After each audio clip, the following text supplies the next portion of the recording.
Original संविधान की प्रतिलिपि में तो नीला कलर था, ये लाल कहाँ से आ गया? चाइना से इतना प्रेम है जो चाइनीज़ कलर भी लेकर आ गए।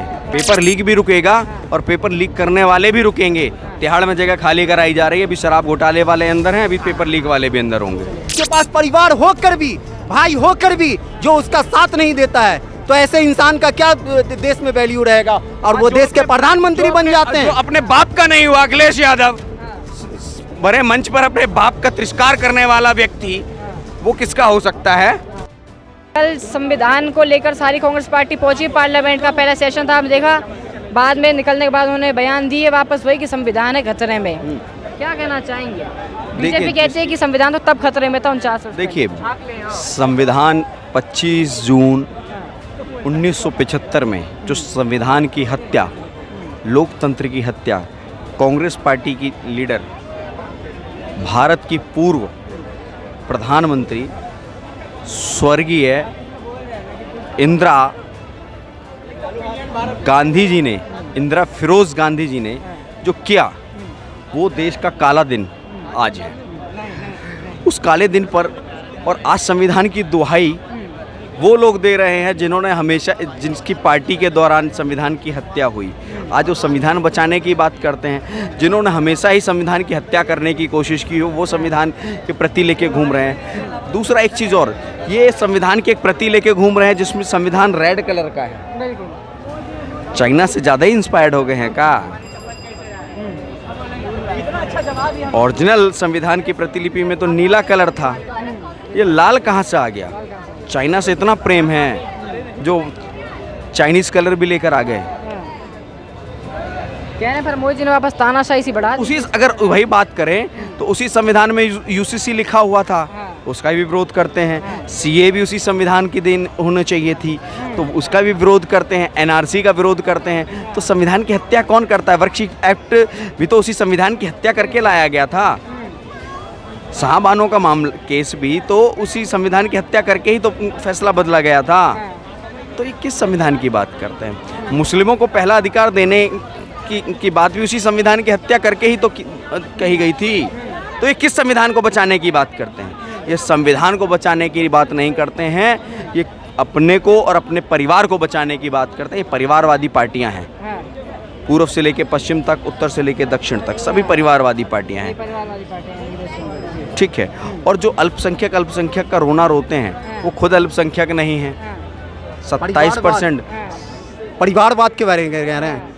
ये गांधी परिवार के बारे में कह रहे हैं ना, जिसका नहीं, आप किसके बारे में कह रहे हैं? कौन से गांधी परिवार की बात कर रहे हैं? गांधी परिवार, कौन सा गांधी परिवार है?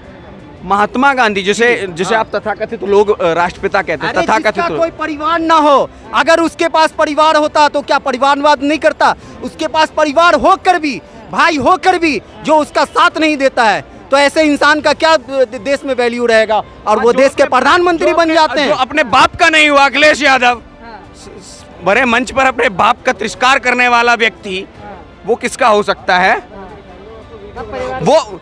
वो किसका हो सकता है जिसने एक माँ को मरने पर और वो अपने बाल को नहीं छिलवाया, तो वो कैसे मान ले कि वो अपनी माँ का औलाद है? अरे तो फिर ये बताइए, जो उसको कैसे मान ले? वो सुनिए, जो नवरात्रों में मटन खाता हो, मोहब्बत की दुकान खोलने की बात करता हो, जो 1 महीने तक प्यार करो और 1 महीने बाद हलाल करो, वो मोहब्बत की दुकान वाला हमें ज्ञान दे रहा है।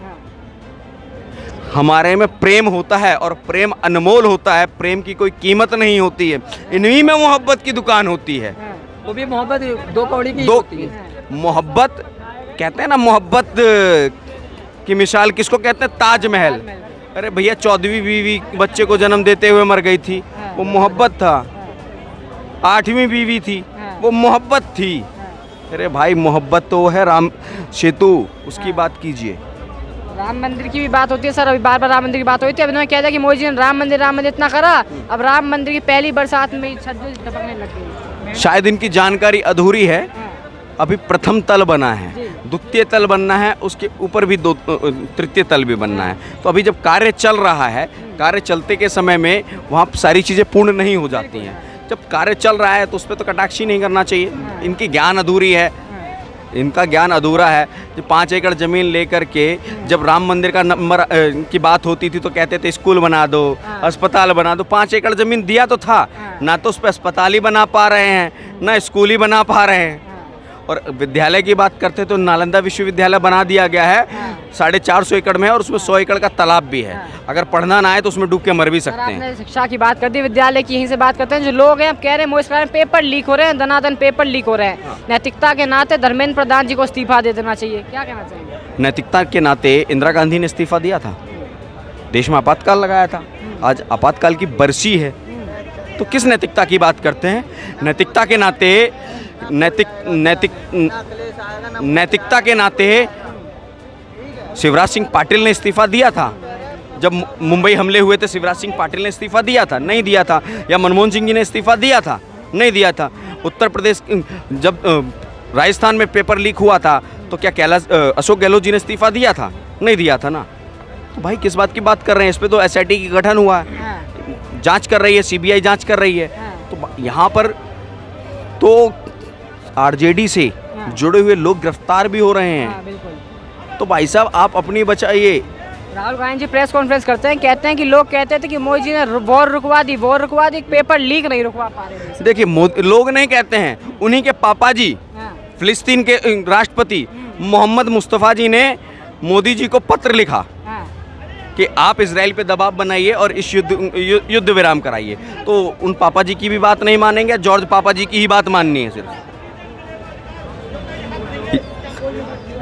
रशिया और यूक्रेन युद्ध रुका नहीं था। तिरंगा लेकर के जब वहाँ भारत की बसें निकल रही थी तो युद्ध नहीं रुका था। पाकिस्तान तक के लोग तिरंगा लेकर के अपनी जान बचा करके भागे थे, तो उस पर भरोसा नहीं है। सीरिया में जब 4000 से ज़्यादा विदेशी लोग फंस गए थे तब भारत की सरकार ने तिरंगा लेकर के वहाँ पर भी लोगों को निकाला था ना। तो युद्ध रुका नहीं था क्या? ये किस युद्ध की बात करते हैं? सर युद्ध तो रुक गया पर पेपर लीक नहीं रुक रहा है। पेपर लीक भी रुकेगा और पेपर लीक करने वाले भी रुकेंगे। तिहाड़ में जगह खाली कराई जा रही है, अभी शराब घोटाले वाले अंदर हैं, अभी पेपर लीक वाले भी अंदर होंगे।